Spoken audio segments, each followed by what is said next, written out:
Human civilization is going through a dramatic transformation in the 21st century. Self-driving electric cars, high-speed travel in Hyperloop, drone-based delivery systems, colonizing Mars to become interplanetary species. The life in the West, specifically America, is going to change multifold in a couple of decades. They seem to have a plan to race ahead in terms of advancements in the society and life in general.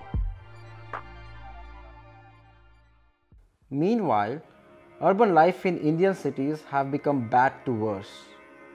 In spite of the urban development that we experienced in the last decade, the gap between West and us has only increased multifold. There is a lot to catch up with the world, and no matter how fast we run, we might still be left behind. Every major Indian city grapples with formidable traffic jams in both peak and non-peak hours. There is no sign of relief from traffic or pollution in spite of huge investments on building roads, flyovers, underpasses, and public transport infrastructure like metro rail. The number of private vehicles in Delhi crossed 10 million in 2017. 7 million private vehicles ply on roads in Bangalore in spite of having metro and public bus services. The average traffic speed across Indian cities is between 8 to 20 kilometers per hour.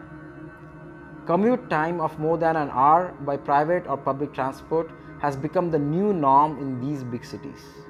Public transport has not yet proven to be a viable and cost-effective solution to reduce traffic and commute time in any mega city in India. This is mainly due to lack of last-mile connectivity, holistic multimodal transport, inefficient town planning, and pedestrian-killing roads and traffic.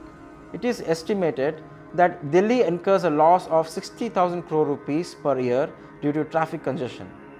The loss on Indian roads is not only financial but also affects our productivity, health, safety, and personal and social lives. Official data by government shows that more than 150,000 people lost their lives in road accidents in 2016, which is a staggering 17 deaths per hour, and nobody is held responsible or accountable. Apathy, irresponsibility, and negligence of municipalities costs both lives and money. And it is very stressful to drive in this crazy chaotic traffic with non-stop ear-piercing cacophony of honks, unruly driving, dust, pollution, and pothole-filled roads. We are not doing great in terms of water either. Every big city in modern India, like Hyderabad and Bangalore, has water problems in most areas. The water supply within municipality limits in cities is irregular and not available in all suburban areas. The water tanker mafia monetize this scarcity and exploit this opportunity in summers. As per a recent news article by BBC, Bangalore is second in the list of cities that is expected to run out of water in few years. It's 21st century, and even today we can't ever dare to drink water straight from kitchen taps. Let's not even get started about the garbage disposal problems we face in these megacities. Recent example is Bangalore, where it wanted to dump its garbage near a village. This is insane. It's like dumping your shit in your neighbor's backyard. Big cities like Delhi, for example, generates approximately 10,000 tons of waste every day and have no concrete environment-friendly plans to manage it. Plastics and other non-degradable waste make their way into the landfills and causes irreversible pollution of land and environment. We have a big responsibility towards protecting the environment, but have failed miserably, specifically in these big cities.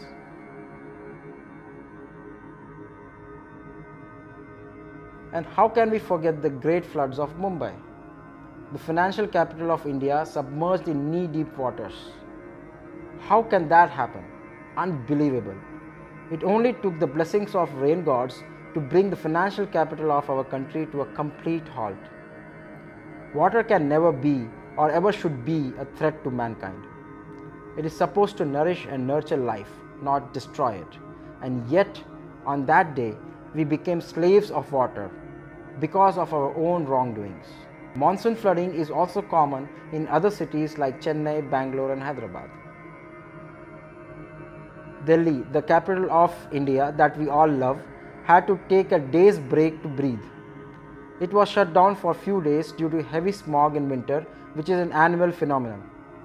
The PM 2.5 levels in many parts of Delhi crossed the danger mark.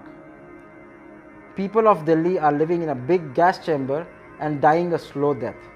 The story is not very different, if not that extreme, in other cities of India. Air pollution in densely populated areas of big cities is quite common. It is estimated that in 2015, as many as 2.5 million people died because of pollution in our country, a figure that is highest in the world, according to the Lancet Commission on Pollution and Health. Well, let's accept it. Nobody can plan for the exponential growth that our cities have seen in the last couple of decades.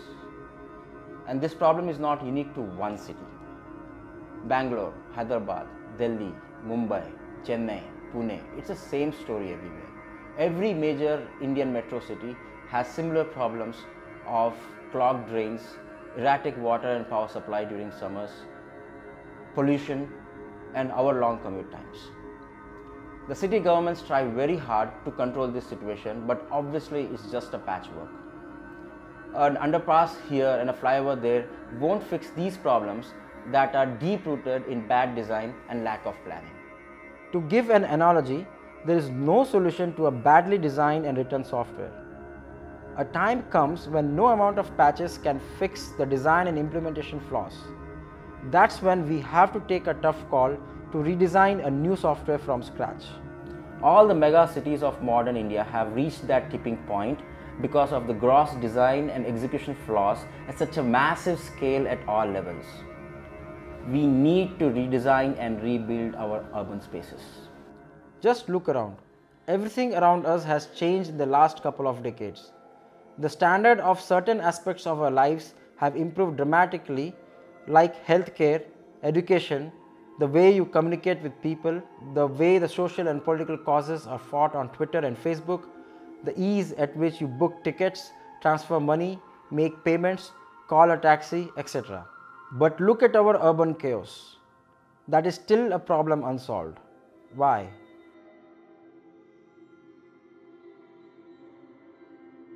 Privatization.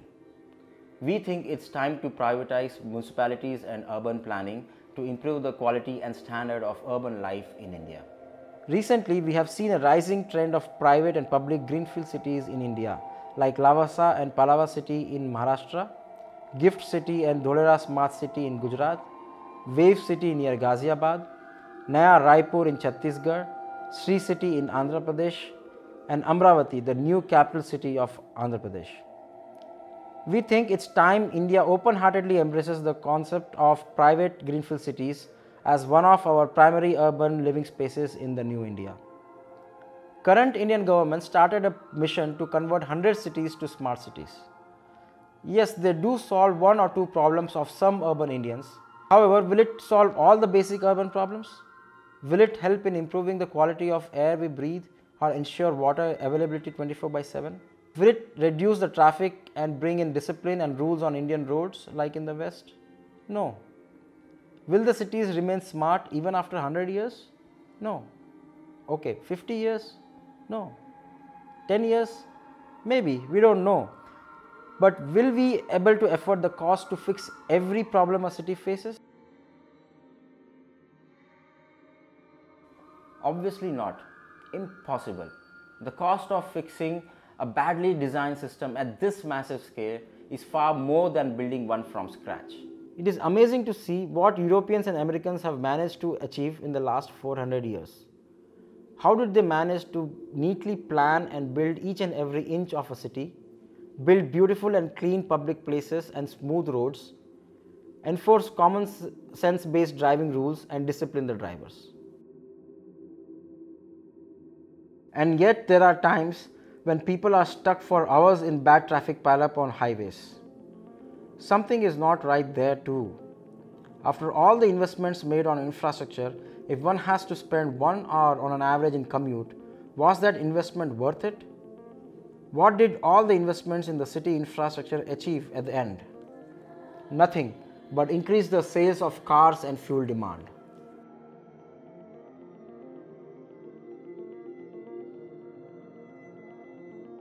We must address the root cause of our urban problems permanently instead of a temporary workaround.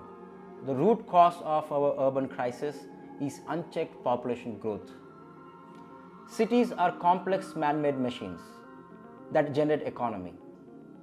Any engineer or anyone with little common sense knows that a machine, a system or a technology can only be designed and built to serve a maximum capacity.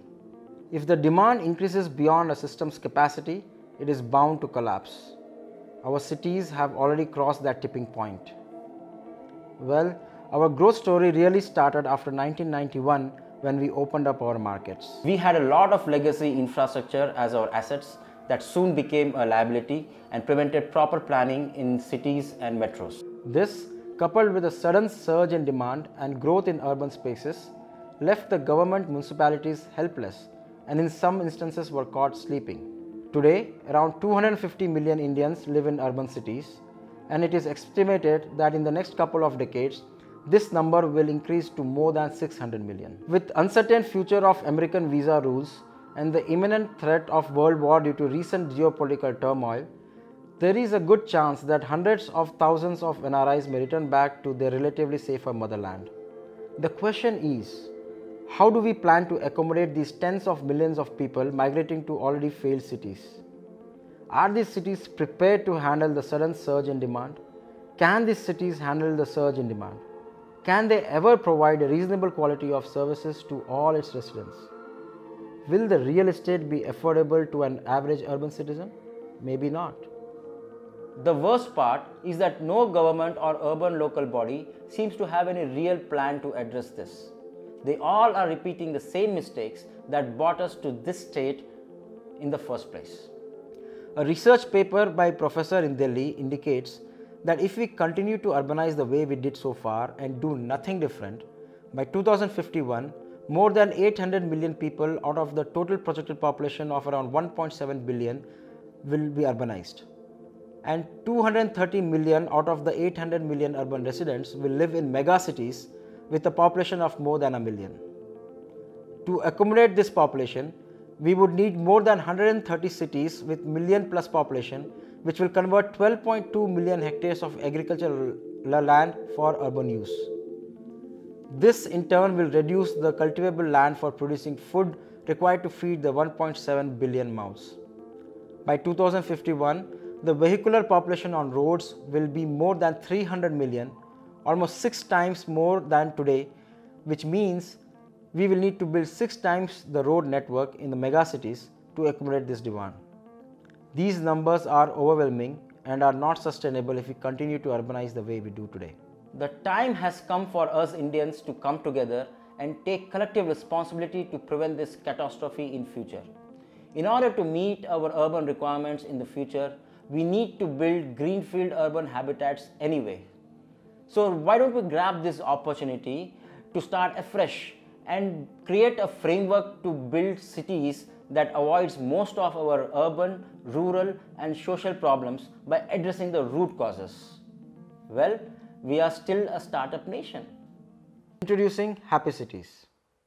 Crowd-funded, crowd-sourced, fixed-sized, access restricted, limited population, industry-focused, rural supported, future ready, self-sufficient, smart by default, green energy efficient, customer obsessed, service oriented, open sourced, walled microcities built from scratch by private companies on a land pooled by private or government.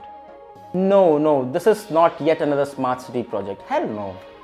The term smart city has been abused and misused so much in the past that frankly we prefer not to be called one. In fact, we believe that smart city projects are needed to infuse some common sense in our dumb cities. Yes, you heard that right. Our cities are dumb and they have failed us, or maybe we failed them, perhaps a bit of both. Our definition of city is a smart by default energy efficient machine that generates economy. Happy cities are designed to be smart by default, so we don't need to explicitly call them smart city. Let us now look at how happy cities can benefit India and influence change at a larger scale. Mahatma Gandhi advised us to focus on villages to build a strong nation. Strong nation has to be built on the foundation of strong villages and farmers.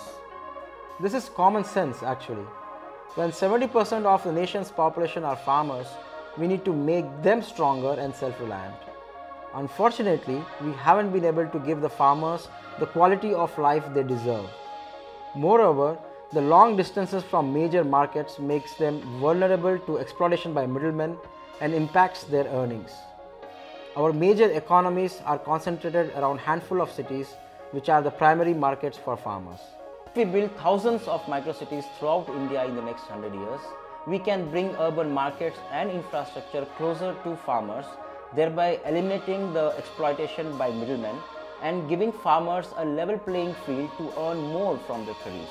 Moreover, a reasonably well-to-do farmer can now at least have access to the world-class urban infrastructure like good schools, hospitals, restaurants, theatres and shopping malls. This will also motivate the next generation of young farmers to choose farming as a career option instead of migrating to cities in search of employment and hope for a better life, which they never get anyhow.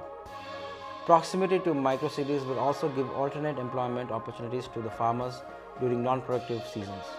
Our goal is not only to stop excessive migration to these megacities, but also to create favorable conditions to encourage reverse migration to villages and thereby reduce the load on megacities. We want to bring urban life closer to villages and spur a local economy around it.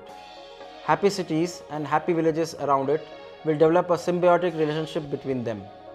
Villages will become a critical building block of the supply chain infrastructure required for daily essentials such as milk, eggs, poultry, meat, organic vegetables, fruits, flowers and labor to happy cities. We hope that agro-based industries will flourish in the villages surrounding happy cities. All these years, India has lost many intelligent brains to other nations of the world. We can't afford to lose smart people who have the potential to become next Sundar Pichai or Satya Nadella to developed nations. We believe that a strong country and a strong economy can only be built by intellectuals and entrepreneurs. Preventing brain drain is an old and defensive strategy that is ineffective. We think it's time for us to adopt a more aggressive strategy of brain attract and retain. We want to provide the best urban life to the people who choose to stay back in India and contribute to the Indian economy and solve problems for India and the world. Well, this strategy seems to be working great for America anyway. So what is a happy city? Let's take a virtual tour to understand the design principles behind Happy City. Happy City is a walled microcity of fixed size, 3 km by 3 km, roughly about 9 square kilometers, built on a private or government land. We believe that instead of building one megacity, we must build a cluster of microcities that are connected with high-speed road and rail networks like Hyperloop or Metro Rail. The most important reason for a fixed-size microcity is the availability of water. Natural water sources like rivers and groundwater have a limited capacity to nourish life. We shouldn't be exploiting them beyond their capacity of sustaining life. Today, the mega cities of India get their water supplied from water sources that are usually located hundreds of kilometers away from the city. Government spends billions of rupees to build pipes and pump infrastructure to get the water from these water sources delivered to the city. This does not make any sense and is not a natural way of life. Instead, we strongly believe that the civilization should only flourish near the water bodies and only up to the capacity it can support. We hope to build happy cities near perennial sources of water so that the city never runs out of water and the cost and effort to get the water delivered to your doorsteps is low. Mega cities was the need of 20th century economy. In 21st century, internet and e-commerce has literally brought the world closer, thereby eliminating the need of megacities for major economies to thrive. Today, a customer can transact with any trader in any part of the world. Schools, hospitals, retails and restaurants are local businesses anyway. then do we really need millions of people to live together in such close proximity for the economy to grow? Maybe not. Let's take a closer look at the major economies that could drive the microcities. Microcity can be built for a specific knowledge-based economy. For example, the high-tech industry consisting of Google, Facebook, Amazon, Uber, Flipkart and other technology-focused startups, or banking, finance and insurance industries such as SDFC, SBI, ICICI, stock exchanges, SEBI and other financial institutions, or information technology services like TCS, Infosys and Wipro, or artists, musicians and entertainers from Bollywood, Tollywood, Collywood and other film industries, or high education institutes such as engineering and medical colleges and universities. In fact, a microcity can be built for any big knowledge industry that does not require setup of large and polluting factories. Education, healthcare, retail, restaurant and entertainment are the supporting economies of happy cities. We strongly believe that current principles behind building cities are wrong. Traditionally, cities grow organically in a large expanse of land with network of roads that interconnect every part of the city. This, however, does not help in reducing the commute time. Instead, it only helps oil and car companies to increase their revenues and profits. Cities today are designed and built for cars, not people. Apart from using renewable energies, we must also try to reduce the dependency on fuel altogether. That is the only long-term solution to energy crisis facing India and the rest of the world. We plan to address this by building small and fixed-size microcities with mixed land use so that residents can walk to work. Walk to work is not a new concept, but we want to make it the core design principle of a microcity. Fixed-size microcity means fixed population. By limiting both size and population, we can now design and build the infrastructure of the city that can handle a fixed maximum population and continue to remain smart, efficient and functional forever. Since the population is limited, we need to ration the people coming into the city by creating a permit system similar to the visa system of America.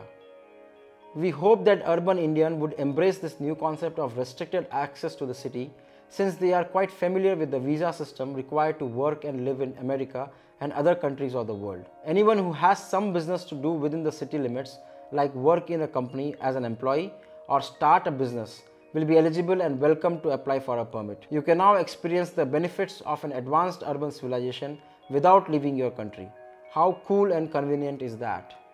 There could be different types of permits suitable to the needs of residents. For example, temporary work and residence permit, business permit or guest permit, etc.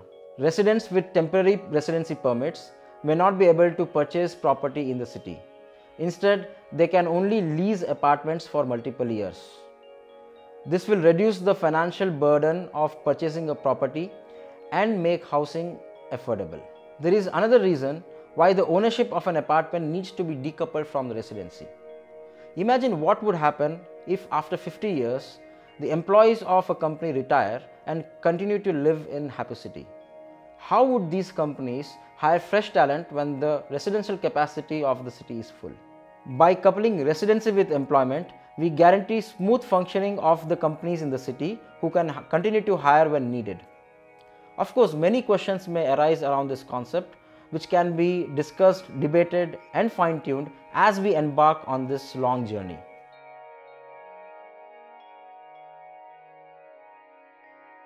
Each microcity will be designed to accommodate a few 100,000 people, which means we need to build thousands of microcities in the next 100 years to accommodate millions of urban citizens. In order to scale, we need to adopt a strategy of design once and build many. We have experienced how open source helps to scale in the tech world.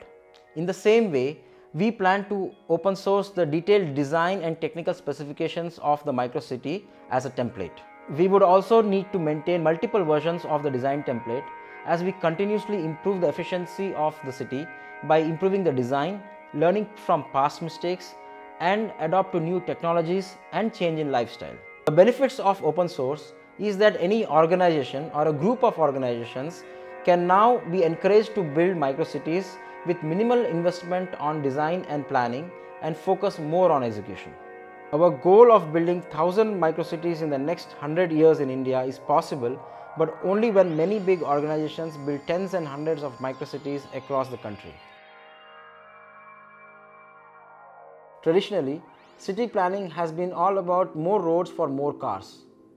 Well, if you build roads, you will get cars. We want to change that and build a city for pedestrians and cyclists. HappiCity envisions a pollution-free and car-free world. And for that, we need a fresh approach to urban transportation. With the small size of a HappiCity, we can now build dedicated pedestrian-only walkways with travelators that residents could use to walk, cycle or skate to work. With an average commute distance of 1.5 to 2 kilometers, one could just walk to work and avoid the monthly gym fees altogether. The roads of HappiCities will be at par or even better than that of the West. We will adopt, customize and enforce new driving rules like that of the West. We plan to give one-day classroom trainings to our citizens and issue driving permit only after passing a rigorous driving test. Hefty fines will act as a deterrent to break a rule. With the right infrastructure, training and well-defined rules, we hope to bring the much-needed discipline on Indian roads. We would discourage the residents to own a private vehicle by imposing hefty vehicle fees. We will build a dedicated lane for carpool and self-driving cars and public transport. We hope to work with Google, Uber and other companies developing self-driving vehicles to design lanes that could assist in self-driving technology and make it safer to drive. Self-driving technology is still at a nascent stage and requires many years worth of research and development to reach the safety bar and acceptance. Instead of developing technologies to retrofit to our current roads, we want to build road infrastructure to suit the self-driving technology. We hope that version 2 of the HappiCity will have road infrastructure designed and built only for autonomous self-driving public or private vehicles. We strongly believe that the primary role of a road is not only to be a medium of transport but also to help in navigation. Introducing Metro Address System. With hierarchical roads, simple numbering system and a metro-style signs along sidewalks, we can create self-navigating roads. You can now effortlessly navigate to any address if you know its unique 8-letter alphanumeric handle. In fact, residents of HappiCities can uninstall Google Maps forever.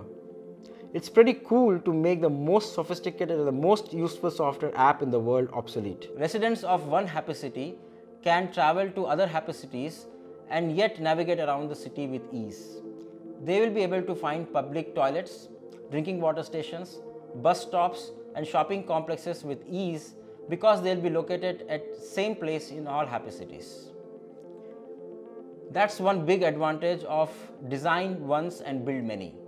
And that's how we plan to raise the bar of smartness and redefine a smart city. Our goal is to build a city where pedestrians and emergency vehicles have the right of way, horns are not misused, lane discipline is maintained, new driving rules are followed, driving is pleasurable, commute time is minimal, and we have zero loss of life due to accidents on roads. We are soon approaching 20% of the 21st century and yet we haven't solved the basic requirements of urban living spaces. Clean drinking water straight to kitchen taps and managing water and sewage. Additionally, every year, monsoon exposes the incompetency of our municipalities and the bad design and maintenance of the stormwater drains across all major metro cities in India. Providing clean drinking water and managing rainwater isn't rocket science, is it? HappiCity will have an efficient water recycling infrastructure and will use drip irrigation for landscape. Our ultimate goal is that no HappiCity should ever get flooded because rain gods decided to bless us with extra rain in monsoons.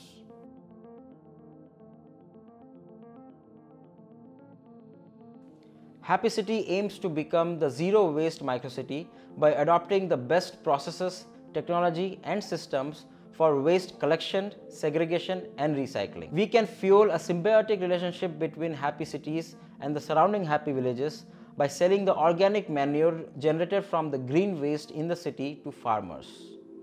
The recycling centers located in surrounding villages can provide an alternate employment opportunities to villagers.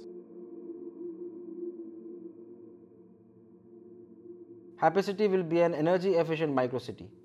It will also generate green energy wherever possible. For example, solar panels on building rooftops and roads, or windmills around the microcity.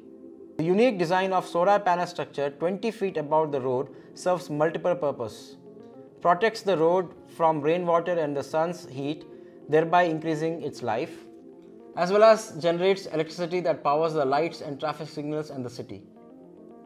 Energy efficient batteries located along the road can also be the part of a local distribution center grid.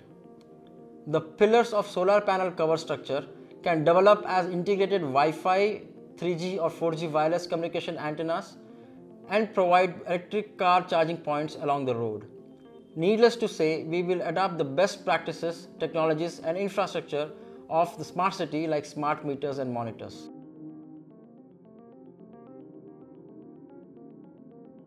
Security of happy citizens is the most important parameter of our success. Happy City is conceptualized as an access restricted city, which means it has to be walled on all sides. The commercial and residential buildings will not be surrounded by perimeter wall. This saved cost can be used in building the wall guarding the city. There are many advantages of this wall. Apart from antisocial elements, it will also keep cows and stray dogs away from the city. A developed city cannot have stray animals roaming around the city that could be hazardous to pedestrians and free vehicular movement. You will appreciate the importance of this more if you have ever been chased by a dog late night in current cities. The public spaces will be under the watchful eyes of CCTV cameras managed by command and control centers. Security guards employed and managed by the city will guard the public and private places of the city, including residential and commercial buildings. Of course, the city will have all the features of a smart city as we know today, like smart meters for gas, electricity, water and sewage, and other IoT-backed alert and monitoring systems.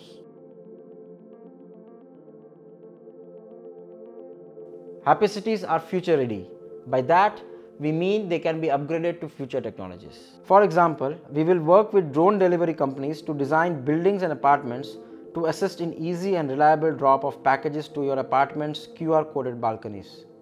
This drone delivery service can be used by any business in the city like courier, e-commerce or restaurants. Let's now understand how to build these microcities.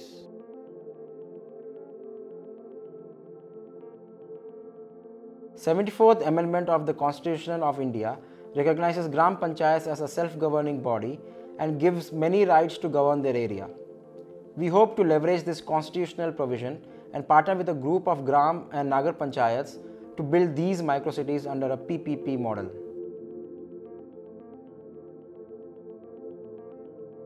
Happy cities are conceptualized to be built by private entities based on the concepts of crowdfunding and crowdsourcing. Land can be pulled in by a group of farmers and landowners. Private companies and startups can contribute their man, material and money to build the city infrastructure like roads and public utilities under the build, transfer and earn model. Each happy city will be incorporated as an independent company. Land poolers and city infrastructure builders will get the share of this company based on their contributions. We will raise funds by selling shares of the company to retail and institutional investors or take loans from banks. A portion of the monthly revenue generated by the city will be used to pay dividends to the shareholders after deducting operating expenses. In future, the cities can also be traded in stock markets.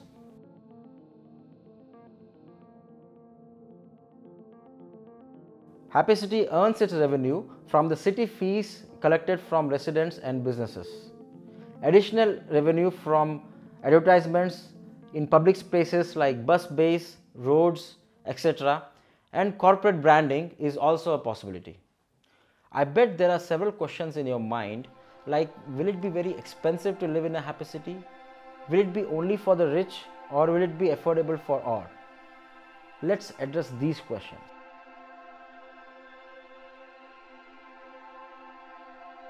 It is naive to believe that a city can thrive without the inclusive participation from all strata of the society. We want to build a city for all, or almost all. The city will be divided into 3 zones, A, B and C. A being the nearest to the central business zone and C being away from the central business zone. Each zone will be targeted for a specific economic group based on the income range. A zone will target high income group such as senior executives, CEOs, senior management and business owners of the companies. B zone will target the mid-income group like mid-level employees of the companies and businesses. And C zone will be reserved for the low-income group. The sidewalks and other infrastructure in each zone will be of the quality corresponding to the zone. For example, A zone may have a better aesthetic sidewalks than C zone. C zone will consist of low-income group housing, smaller sized 1 to 2 bedroom houses, studio rooms and dormitories to accommodate those who need economic assistance to live in the city, such as electricians, plumbers, carpenters, drivers, maids, peons, clerks, office boys, low-paid employees, etc. Residents of C zone will also be entitled for a discounted monthly city fees, which will be compensated by more than average city fees levied on residents of Zone A.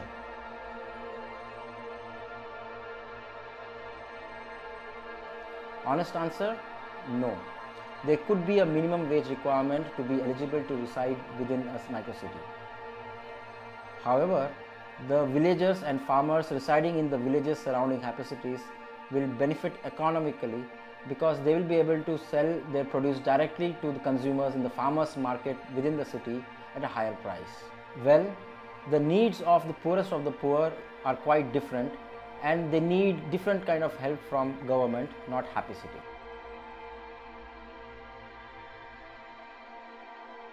The cost of living in a happy city is expected to be less or equal to Mumbai, Delhi and Bangalore. Since the residents of happy cities won't need a private car to commute, the money saved in monthly fuel costs and the cost of ownership of a car that includes insurance, maintenance and the interest on loan, etc. can pay off substantial amount of city fees. Organic food and other daily essentials supplied by villages surrounding happy cities will keep the food costs under control. Monthly city fees will be a new concept for most of us. But don't we earn money for a better life? Can any other metro city give you the quality of life that you want and deserve, even if you had to pay a little bit extra tax than what you do today? Plus, clean air to breathe, clean drinking water, and more family time are priceless. HappiCities is a unique platform for subject matter experts from various fields like town planning, architecture, water and sewage, electricity, transport, mobile and wireless communications, engineers, finance people, investors, startups, private companies, governments, politicians, lawyers, builders, farmers and landowners to come together to solve our urban chaos and rural tragedies. We encourage you to contribute your expertise and resources to build the new India that we all dream of. We are looking for honest, passionate, self-driven, no-nonsense individuals and companies who can make this vision a reality. Even if you are not related to the business of building cities, you can help us in many other ways, like be a part of our social media campaign and help us spread the dream of a happy life in happy cities. Or crowdfund us to help us hire experts and design the first happy city. Instead of blaming the government for our urban crisis, we must take the lead to build the best microcity in the world. We have a choice. Let the bright minds of our next generation apply for visa to work and live in Mars, or give them a better life and opportunities in India, on Earth. Now is the time for India to take bold steps and sprint towards a better India, a new India. Let's make 21st century the turning point for India's growth story. There was a time when we were the best city planners and builders in the world. We built great cities like Harappa and Mohenjo-daro. Let's rediscover our roots. Let's build our first microcity, our Mohenjo-daro. I urge you to join this urban revolution.